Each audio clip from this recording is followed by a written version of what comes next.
आम्ही देखील इथेच कचरा टाकला. तुम्ही तर शिकलेल्या मुली आहात ना? हो. मग तुम्ही पण इथे कचरा कसा काय टाकू शकता? अरे इथे कचरा टाकल्याने किती प्रदूषण होत आहे इथं.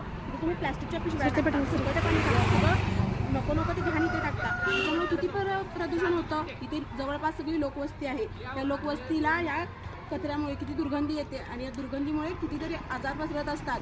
या आजारामुळे आपल्याच देशाला नुकसान होतं. त्यामुळे आपला देश किती मागे राहत आहे. मोठे मोठे देश कचरा विघटन करतात आणि त्याच्यामुळे पुढे जातात.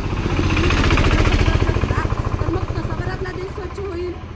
तुम्हाला समजलं पाहिजे की असा कचरा टाकल्याने आपल्या देशाचं उलटं नुकसान आहे. तुम्हीच समजलं पाहिजे आणि तुम्ही सगळ्यांना सांगितलं पाहिजे की इथे कचरा टाकू नका आणि तुम्ही तिथे कचरा टाकल्यावर किती नुकसान होईल बरं. हो हो, आजपासून आम्ही ते कचरा टाकणार नाही. कचरा पेटीतच टाकेल आणि कचऱ्याची योग्य विल्हेवाट लावेल. धन्यवाद.